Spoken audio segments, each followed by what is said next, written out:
are so many beautiful souls that I've connected to in the ASMR space. And so I'm excited to create my own ASMR space. It's a little nerve-wracking, but the time has come that I give it a shot. I've always been very inspired by the W Magazine ASMR videos that they often do with their celebrities, and I think everyone has a little bit of an ASM artist inside of them if they choose to. So I am choosing to, and I am breaking down any phobias I have of putting myself out on YouTube, because fuck it. Honestly, life is short. No days are promised. So give it a shot. Do that thing that you've been wanting to do. Why not? So here I am. It's like we're on our first date. You're gonna figure out things about me that maybe you are interested in. And hopefully I'll hear from you on things that you're interested in and that you'd like to hear me talk about. I hope to create a collaborative, safe, fun, exciting, cultural, entertainment focused. Sometimes I'll give reviews, sometimes I'll do some triggers. If you can hear my dog slurping in the background, she's drinking water. Sorry. I think it's the cutest sound ever. But we'll do a little bit of everything here. We will talk about music, movies, film, books, TV, what have you. Whatever you want. I don't know. Anything goes, right? Okay, so since this is our first date, I figured I can tell you a little bit about me. There she goes drinking again. Isn't it so cute? Okay, sorry. She always makes it about her. You'll meet her. Our dog. Her name is Rory, and she's a sweetheart. The sweetest girl ever. Like Rory from Gilmore Girls. Is that a trigger? I think it's literally the sweetest sound ever. Okay, she appears to have finished. So let me tell you a little bit about me. I have lived in what I would consider to be the best 3 cities in this country as an adult. The first city that I lived in as an adult was New York. I lived in New York for 7 years after college, and to me, New York City is home. I think it's the most wonderful, special, vibrant, lively city in the world. And I've been to many cities in the world. New York is my favorite. It has a soul. It has a heartbeat. It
is, honestly.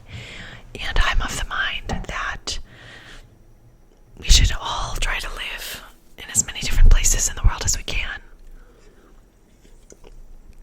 I think experiencing different parts of the world makes a more colorful, well-rounded human being.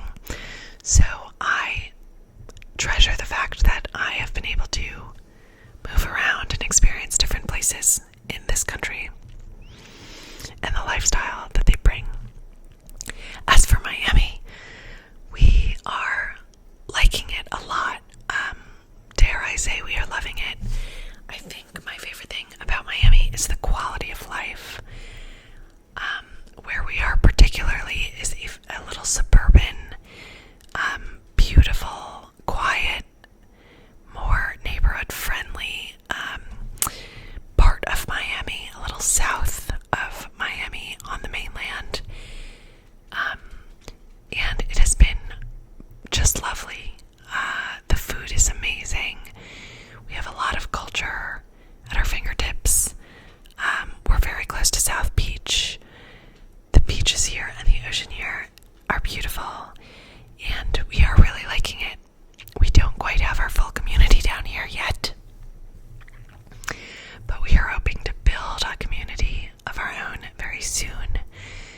And so yes, 3 cities: New York City, Los Angeles, Miami, and it's been wonderful. And I'll make another video specifically about our first year in Miami later, but I think the community mention leads me into my next piece of information about me, which is I'm currently trying to get pregnant. My husband and I got married a year ago in March in Los Angeles, and while we are scared, so scared to procreate, we feel like it's time. We feel like we're ready. We feel like we have the space, we have the means, we have each other, and so it's time to start a family. With that said, it is now my 2nd month of trying, and naively enough, I was confident that it wouldn't take me very long to get pregnant, but I'm not pregnant yet. And it's been already a journey, and I've learned a lot about myself, my partner, my emotions, expectations, anticipation, and kind of all of the overwhelming feelings that come along with trying to start a family in the last few months. The next order of business is that I speak French. To caveat that, I did speak French pretty fluently, and lately I have not been using it, so I've been losing it. Mais oui, je parle français. Ma mère était née au Maroc, donc quand j'étais petite, ma mère essayait de parler avec moi et mon frère. Mon père ne parle pas, donc c'est difficile d'avoir beaucoup de conversations avec les 2 parents. Mais oui, je parle français. Je veux parler plus, mais j'ai besoin d'utiliser mon français plus. So, yeah, there you have it. I used to speak a lot of French. Now I speak a little bit of French. I'd like to speak more French. That's my 3rd fun fact. My 4th fun fact is that I actually used to work at YouTube corporate in Los Angeles. It was amazing. I was on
I'll see you soon.